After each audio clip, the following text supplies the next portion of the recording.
So nobody knows that stuff except dear listeners, who are now you're now the 1% of the 1%. Yeah, well, I mean, you want me to just like read off the list of stuff in the actual post? Because I know we haven't really gotten to that.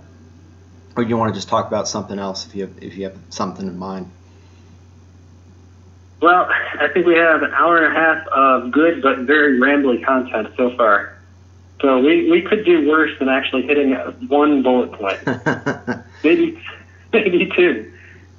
Okay, well, let's just start off and literally just go through the list and whatever you want to say. So, number one thing, the thing that starts off high-level success. What you know doesn't mean shit. What do you do consistently? Number one thing.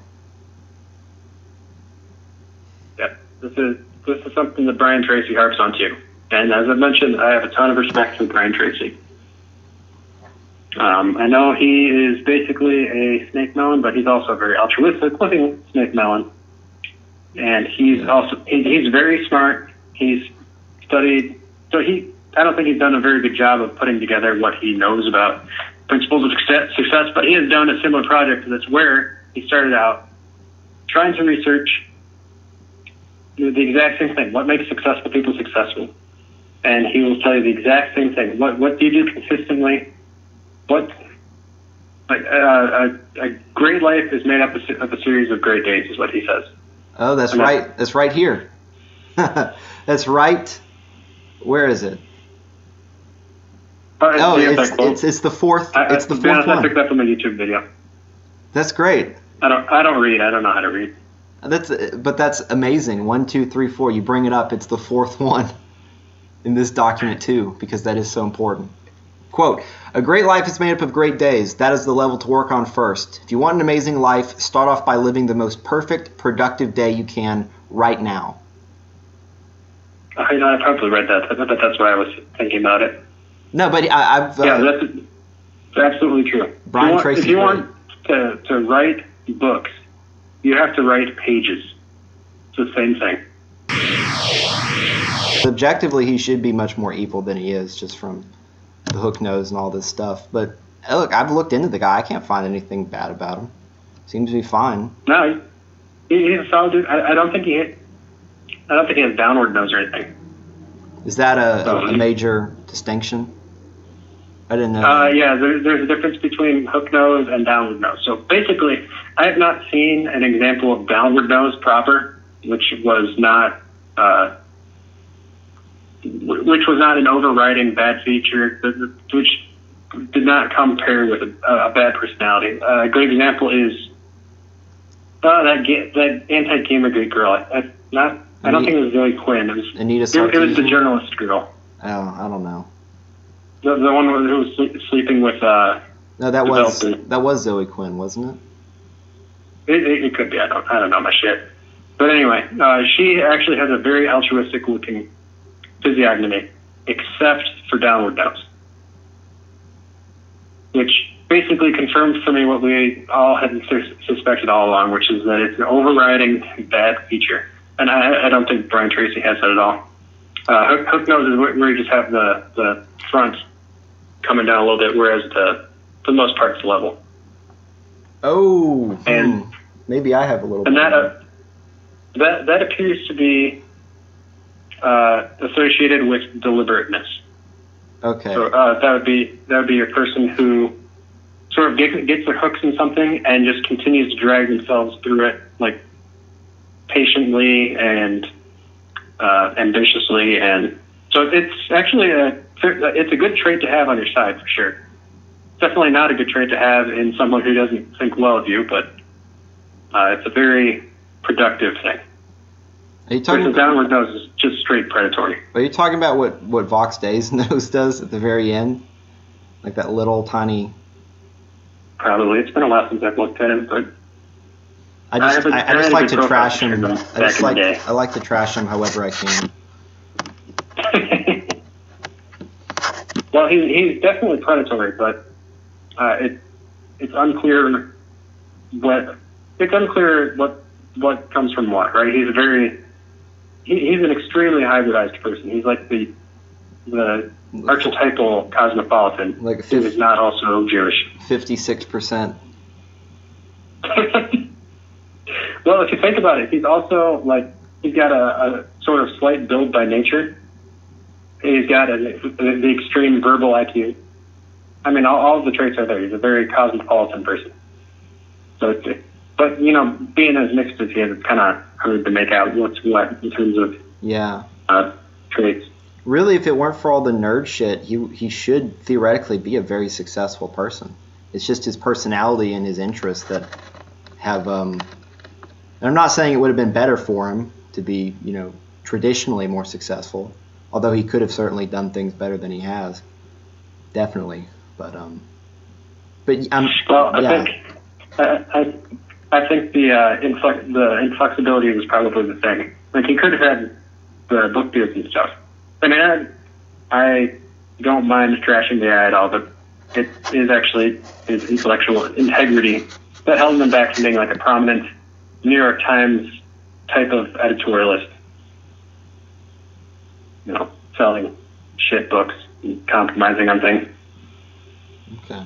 Well, I guess that would be it. Is he just actually did ultimately stand up for his stuffs? So I wonder what. I guess he just overrode the hook nose or whatever it is for that, which is possible. I don't know. Not either. So let's talk. So the next thing would be extreme ownership. So we already talked about that, but it's you take responsibility for your life and for your team. If take responsibility for what happened to you in the past. That's a big one. Okay, you can't control everything. Things do happen to you that you could not have had happen to you differently just because you're powerless. But you can always find ways to not have things happen to you again. So you can always become harder, right? If you're a 5-year-old being bullied by 12-year-olds, there's not a lot you can do about that. But the reason that you're bullied was because you're weak, so you can become not weak. Yeah. And that's where I'm getting at with that. That's the reason I took that away from extreme ownership, was because I really did read the wrong books. I am not entirely blameless in terms of having wasted my 20s. Far from it, in fact. Oh yeah. I mean, the science fiction and all that. I mean, I just don't see frankly the point. There's nothing wrong with that stuff. It's just you actually do have to take charge of your own life. Yeah. It's such a small thing to say, but it's potentially the most important thing. Especially, I keep emphasizing for men. It's absolutely true, because women basically have what they need to do in life laid out for them when they're born. Versus men have to figure out what they do. It's potentially the major distinguishing factor.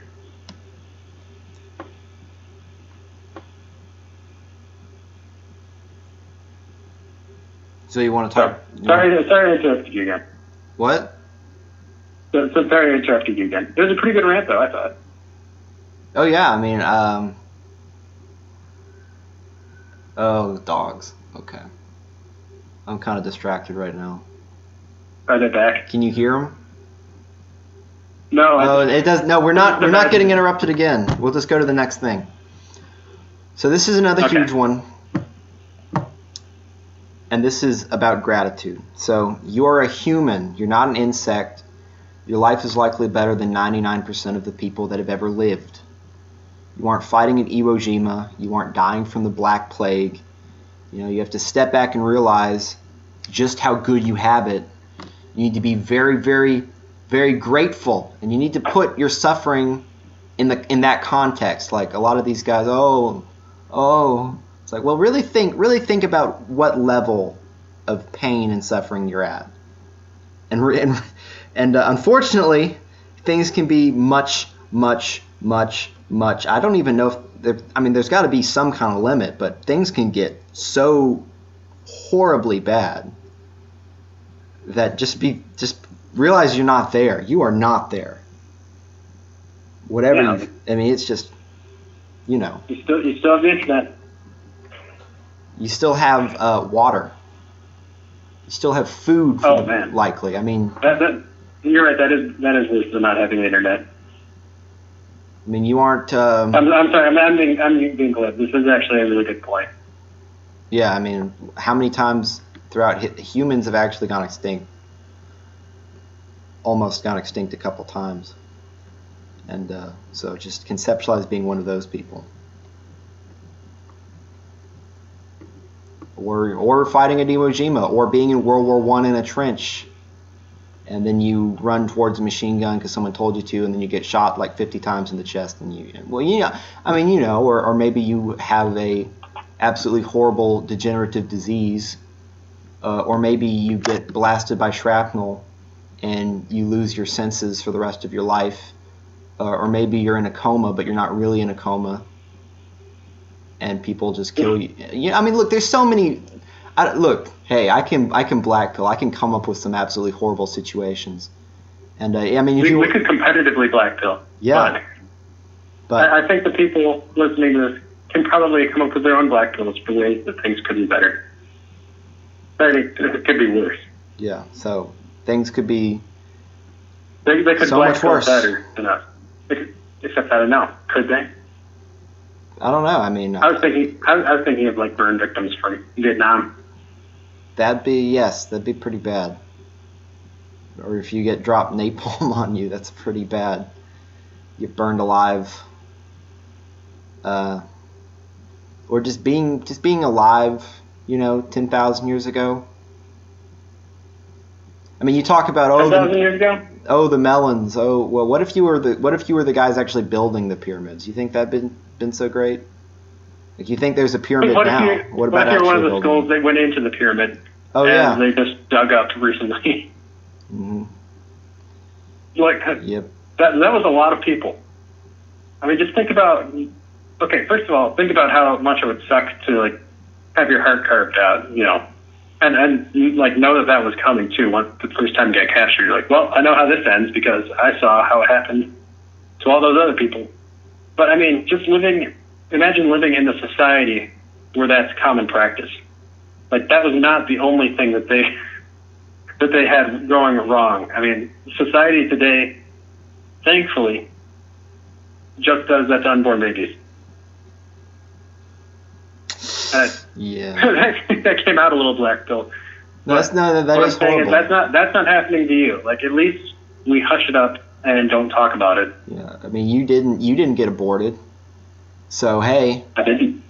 Good for you, right? I had good Christian parents. See? There you go. So, but I mean, we're kind of harping on this too much. But the people who, the people who act like this is as bad as things can be. You need to actually really readjust your fucking sensors on this. And I'm not. Well, you know what it is. The catastrophizing. It's the problem of mixing concerns because. People black pill because they see the end of their tribe and the end of their race is coming. Which granted, that's bad. But the actual, it's just a problem of taking that the big evil in the far future and ruining all the stuff. Seeing that everywhere all the time. Letting that ruin your view of perfectly good things. That's what it is. It's that mixing concerns. I think a lot of people want things to be hopeless so they don't actually have to do any work. I think that is a lot of it. And that just comes from diminished libido, to be honest with you. So. Yeah, and then there are some people who are actually evil and nihilistic. And that's, I mean, you can call it that maybe they're Christian, maybe they're whatever, but that still doesn't mean that they don't want millions of people to die horribly. And I mean, look, I'm not whatever at this point, so I'm not going to say anything, but except that I have what I know is right and wrong. And for fuck's sake, if you are rooting for the death of millions of people instead of, hey, let's try to make it better, fuck you. If you're like, oh, when Yeah. are the billions of sapes going to be pushed into the mass graves? Fuck you. You know? I'm 100% down with that. I think that, so my take on the whole Eugenist, like race war thing is exactly the same as Tex. He says that probably none of these species or races or whatever are holy, right? They all got their flaws. None of them would have been fine without Jesus. There's a great quote on that, which I've been thinking that should probably go at the top of my blog because it needs to be hammered home, right? There's people want to identify with a group and then sentence everybody else to death and think that's going to solve all their problems. Like, no. I'm right with you. Fuck you. Yeah. I mean, whatever the truth about the Neanderthal thing is, and of course I'm pretty skeptical. I do think there are some aspects of it that are true, but on the whole, I'm quite skeptical. Whatever the truth of it is, if you are using it as some kind of, oh, I've been born and I'm a member of this esteemed great race, and then all these other people are just shit, and I never had to do anything, and I'm just amazing. You know, fuck you. That's not how it works.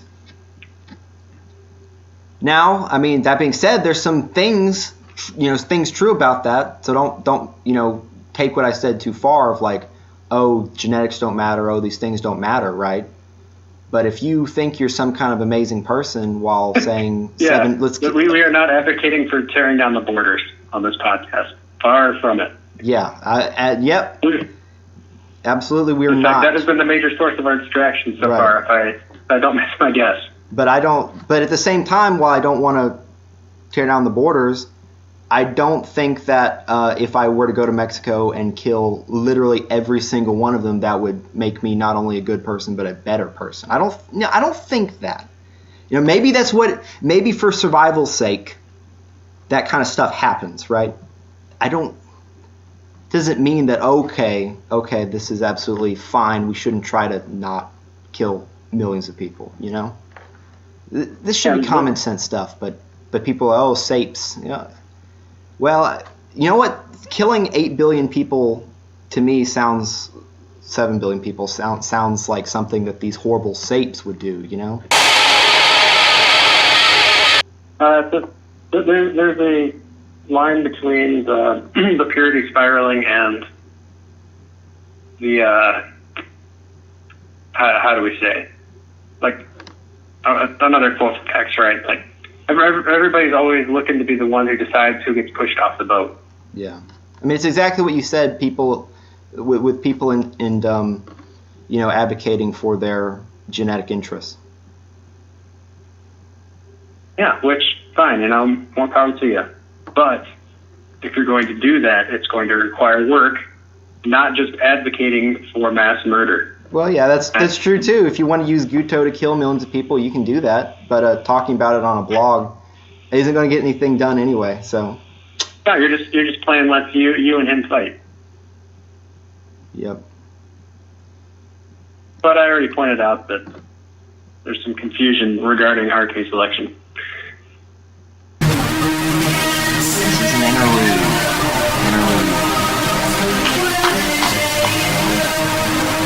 Who knows what we're talking about? There are plenty other things I'd say some things about, but there are people who've told me that extreme ownership is crap and stuff like that. And we're not going to go into all that, but it's just like, why? Why do you think that way? Why?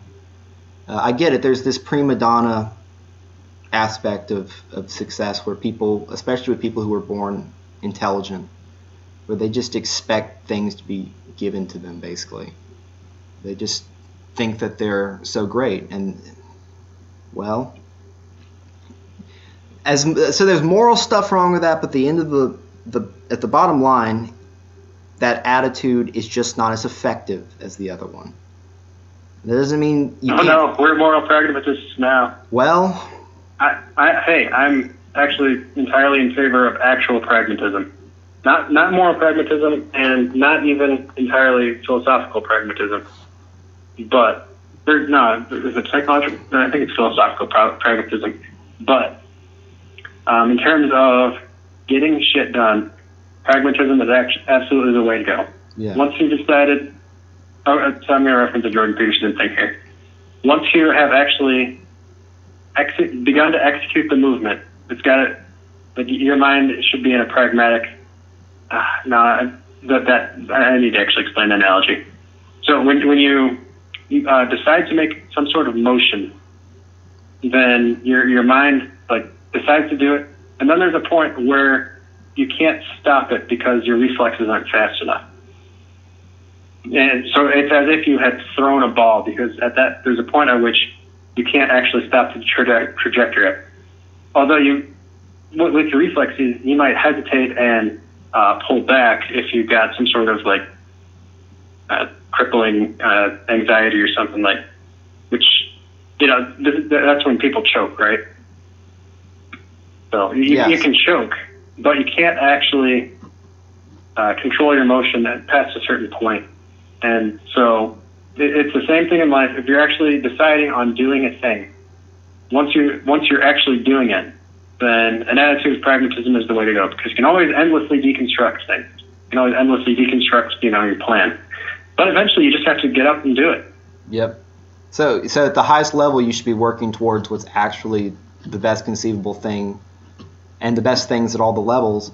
But when it comes to actually implementing, you shouldn't be insanely whatever. You have to actually make it happen. So I don't know. Yeah, you can't fuss over every little detail. Yeah, like maybe. Well, like the things that matter most should not come at the. The things that matter most should come before the things that matter least. And so, I mean, that's probably one of the biggest aspects of that, but there are plenty others you could think of in the application. So I'm familiar with the idea of like rigorous thinking in terms of like engineering. Like the details do matter a lot when you're building a bridge or something. But, not everything is building a bridge. A lot of things you can get close enough, and it matters a lot more whether you get as many details done as well as possible, rather than getting every little one done. And there's absolutely nothing wrong with knowing the details at all. I mean, that's great that you are detail oriented and maybe you're really conscientious. But a lot of people, and a lot of this just comes down to it being easier. It's easier to focus and nitpick on details than it is to start off the day by doing the hardest, most important task that you need to get done, which is another central idea of focus and of productivity. Is when you start your day, you think, most people start their day and like if they have a paper to write for school, then they do everything but that. The productive people start with the hardest thing, they get that done, and then by noontime, they're ahead of everybody else, and everybody else is like, oh, I have to write that paper tomorrow, Yeah, there's a great word for that I learned from Brian Tracy again, that video. It's positive procrastination, to work on less important things. Still be productive, just procrastinate on the one that you should be doing. Yeah, I mean, look, even I did that just a couple days ago, because I made all those audio videos. Yeah, no, you put out 6 hours of YouTube content. You might want to link a couple of those or just mention I made those, because I don't think anybody knows. Like I'll edit this and stuff and I'll give it to you. But I just thought that was hilarious that somebody could procrastinate by putting out 6 hours of content. Yeah. Oh. I don't know anybody who procrastinates that hard. Energy, momentum, focus. You get momentum in your procrastination. Circles within circles. Yeah. See, do we really want to start throwing out the caveat where like you do your warm ups? Like, see, that's in peak. See, okay, so you do actually have to understand this stuff. So you have to read it carefully.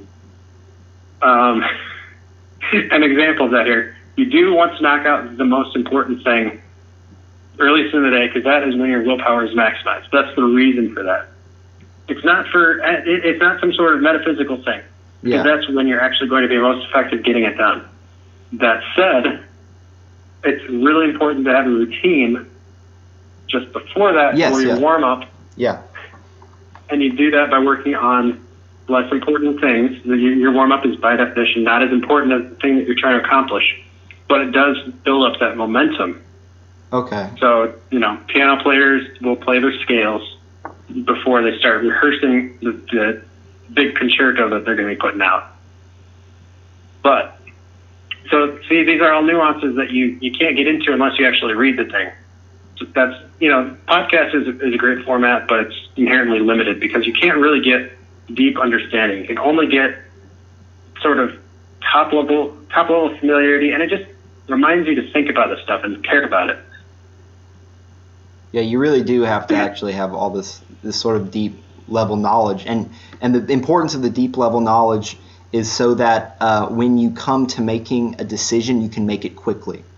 There's no point in knowing all this shit outside of the Guto if it doesn't come down to rapid decision making and thus maintenance of momentum. But going to what you're saying, that's absolutely true for a skill, and I would definitely advise that. And it's sort of the same thing for anything else, like just getting shit done is sort of the context I'm talking of. So for just getting shit done, I wouldn't say just wake up and start on your thing. I'd say wake up, do your morning routine, which will include, theoretically in the best in the best version, you wake up, you work out, you eat your breakfast, you read your plan for like 10 minutes. Maybe when you were working out, you were listening to your goals that you'd recorded on audio and your plan, and you explaining your plan to yourself, or you're listening to maybe one of my audio things, I'm plugging myself or whatever, and then that gives you a little bit of momentum to start your day.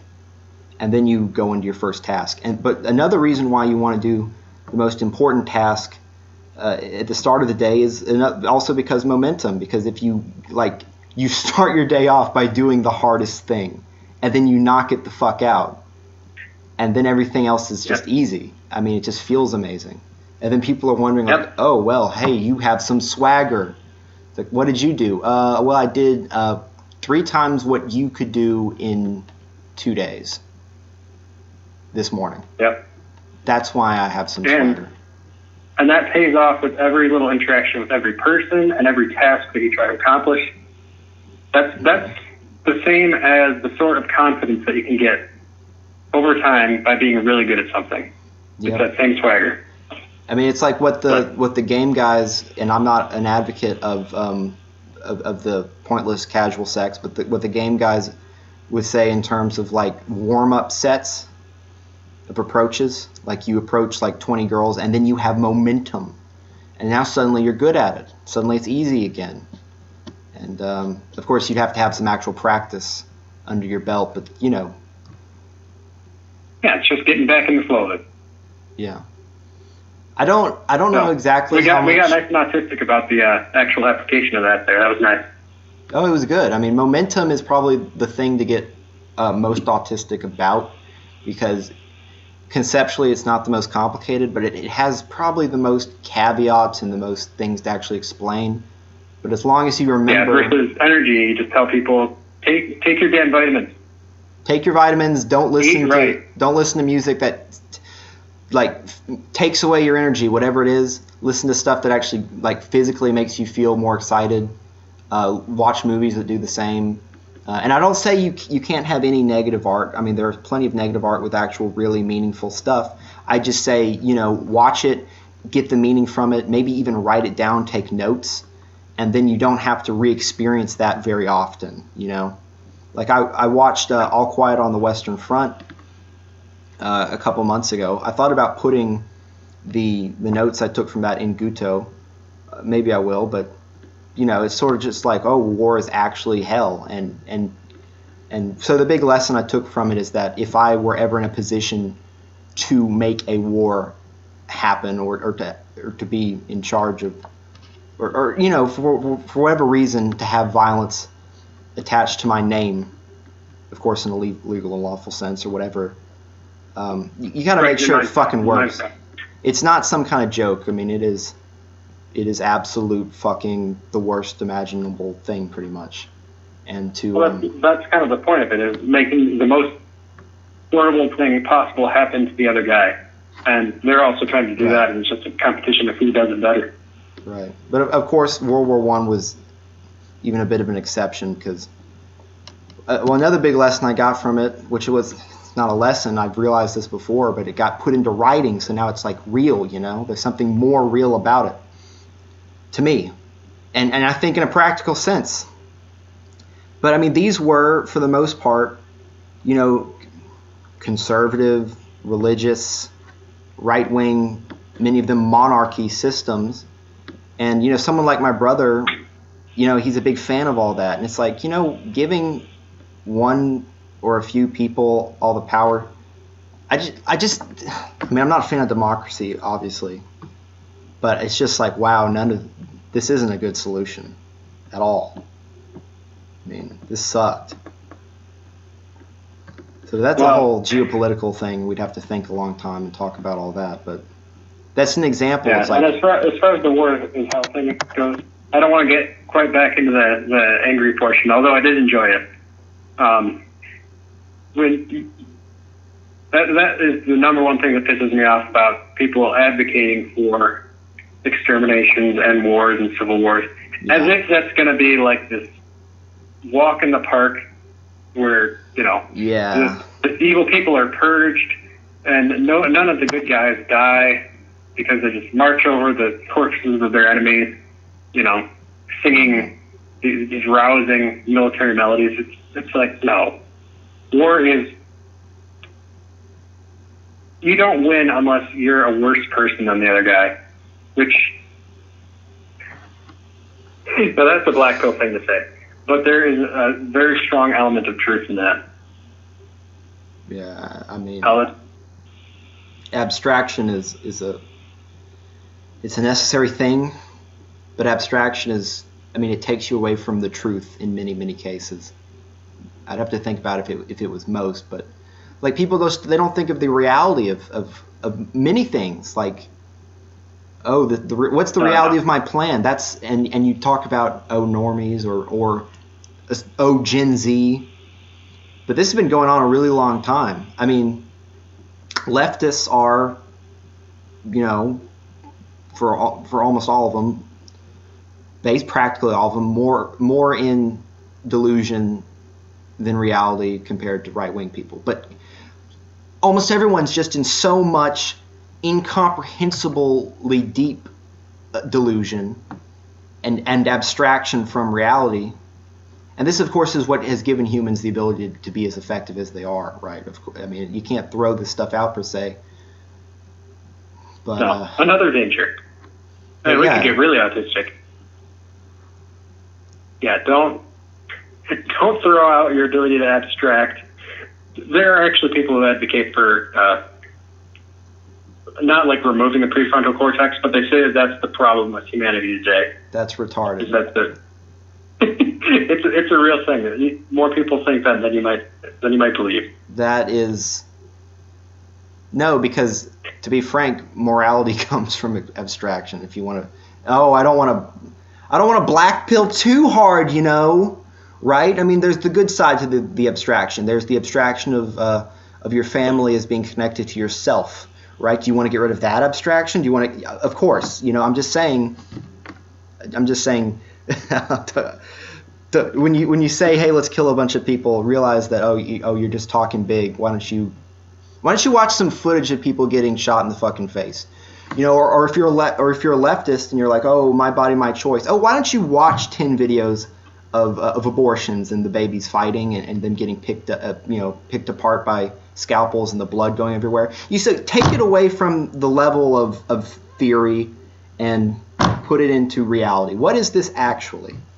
And you should do that. I mean, that's absolutely killer for success. I probably shouldn't have said killer after what I was just talking about, but that's good for success. I was confused there. You visit the front, right? As Patton would say, you fucking visit the front. If you want to know how to do a job, if you want to improve a job, you talk to the guy who's done the job. You get out of all this fucking ivory tower fucking crap, and you actually put it in terms of reality. Look, I mean, Patton was high-level Mellon Boone, absolute energy, momentum, focus, or as he often liked to say, in terms of the best things for war, the absolute sort of secret mindset for war: speed, simplicity, boldness. But he would concern himself with the small details that were incredibly important, like the socks of his men, because guess what? The men do a lot of walking. He also declared that every vehicle in the army, people could get on the vehicles and ride on them, all of them. And guess what? A lot of the fucking generals in the United States Army, they didn't let their men ride on supply trucks and stuff. Why? I mean, don't make things harder than they have to be. There's so much. I'm just ranting now, but yeah. Well, war is a great teacher. It'll teach you a lot of what not to do, because another thing, people get the idea that war will make people sensible. That is 100% the opposite of the truth. War makes people do really stupid stuff. It doesn't solve the bureaucracy problem. So Steve Saylor put up a video of Freeman Dyson in an interview talking about his efforts during the war and how he had tried for like the last 2-3 years of the war to get them to open up the escape hatches a little bit. They were like 2 feet in diameter or something, and they were losing pilots because they couldn't get out when they ditched in the water, so they would drown. Versus the American pilots, this happened at first, and then they fixed the problem. huh? So he complains, and we're talking about one of the smartest men of the century, and nobody listens to him. And because why would you enlarge that hatch? It would cost another $1 or something per plane. Like who's going to authorize that? And so they just kept losing pilots. Yeah. They would drown because they didn't open up. Just sheer bureaucracy. Yeah, bureaucracy. Well, everybody hates bureaucracy except the people that are in it. I mean, Patton's bureaucracy was bone thin. He cut so much, and if people weren't doing their jobs, he got fucking fired. I don't want to just like suck Patton's dick on the rest of this podcast or something. Maybe we should. Maybe if you want to do another, we could do one just on Patton on leadership, because I think that's pretty much it all right there in its own way. And then I won't talk about it now. But I have to admit, it has been fun getting angry about stuff and talking about the war stuff. We are actually getting in the thick of it. Okay, I don't have my notes with me, and it's 16 pages. Oh, I mean that's great. I feel fantastic, but it's a 269 page book. 16 well, let's pages. See, how long does it take us to get through? How many bullet points have we done? We've done 3. We've done 3. Oh, we've done 4. Okay. We've done 4. Just multiply that. Oh, okay. Let's actually try to get through high level success concepts, because this is the most important stuff in Guto, and I think we should actually put it to audio. All right, start hitting them quick. I won't even interrupt. Okay. All right. As we said, attention is influence. Okay. So the next thing is that goals must have clarity, and more clarity. The most important prerequisite for accomplishing anything is clarity. You must know exactly what you want and how exactly to get it. Otherwise, you might spend many years dreaming of something instead of actually doing anything of value. You have anything you want to say about that one? It's obviously super important, but very self-explanatory. Also important for delegation and any sort of communication. So clarity and goals will actually expedite any sort of leadership task they have to do. Which, ask me how, I know everything. It's from doing it the wrong way first. Yeah, if you have to give orders so that the stupidest person can understand it, and even if they're smart. Yeah, and there's no reason to make it complicated, right? I mean, there's literally no benefit at all. There's only downsides. And also, if you look at it, the people who understand things the least tend to have the most complicated orders. So Patton never wrote orders. I wouldn't say never ever, but as a standing rule for himself, he never wrote orders longer than a page and a half for like full operational shit to send to people. A page and a half. So, and if you look at what he said, I'm talking about Patton again, but you look what he said to his men. I mean, we're talking, a page max. And that's really what it should be. I think a page is a good amount for something complicated. Something simple should just be, okay, well, so like if you're the takeaway being simpler is better always. Yes, simplicity. Now you don't go simpler, then like it's going to be hard to do like write a simple chemistry textbook, but you always go as simple as you can. If you can, write it for fourth graders. If you can do better than that, write it for first graders. Yeah. Because why not? Why put extra load on somebody, especially if it's something complicated? Just, do like Trump does. Yeah, he keeps his speech simple while conveying sometimes complicated ideas. There's no reason not to do that. No. So I think people get simplicity. So simplicity is simple. We'll go to the next one. Time is the most important asset you have, and waste as little of it as you possibly can. And that speaks to focus. That's another obvious one, but it's a easy but hard, simple but not easy. To not waste your time, you have to actually have adequate energy. To not waste your time, you have to actually cut the distractions out of your life. To not waste your time, you have to actually clean your environment and have your informational systems organized and have your plan ready and just have your shit together. And have your routines, because that will give you time for thinking. Yeah, and you have to have your routines.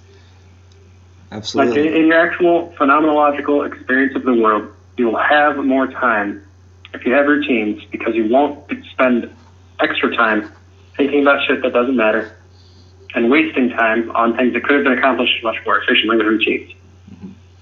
I mean, if you were like in high school and you woke up at different times every single day, because like each night you'd sleep 2 hours later, how much work did you actually get done?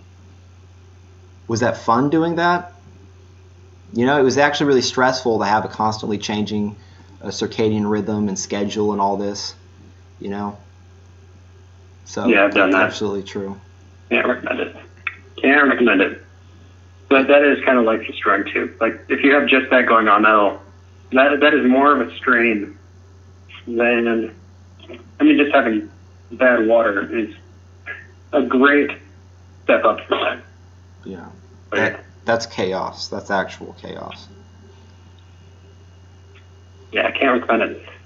And it sucks that a lot of people are living in that sort of life, but that's actually talk about negative emotional stimulus. If you have no better reason to do the Guto stuff, it would be to avoid the states of misery that you can't achieve if you ignore it. That's another thing that I forgot to mention is that, hey, the future is coming. And I know you guys are, the kinds of people who are actually aware of what's going on in the future, right? Well, guess what? If you don't do anything, it's going to happen to you. So, not only is it going to happen, but you're going to feel extra bad because you knew about it. You could have stopped it. There are things that I could have done and didn't. Why didn't I? So you're going to have guilt. Yep. At the very least, you could have stopped it from happening to you. So you're going to feel dumb as shit when you are hiding from the Google AI bots, hunter killers. Or I'm trying to think of something that Patrick would talk about. Or what the fuck, he uses that term, the eugenic. The eugenic correction factor in the smart cities. Oh, that's such an Orwellian phrase. The eugenic correction with the factor. AI turrets that take out people based on facial recognition, developed by Eugenic theories. Oh no! Oh, this one looks like a straight crom. no, I've been misidentified. Well, you could have you saw that coming. You could have learned how to program your own AI, and then you would know how to hack the system and create your own eugenic correcting factors.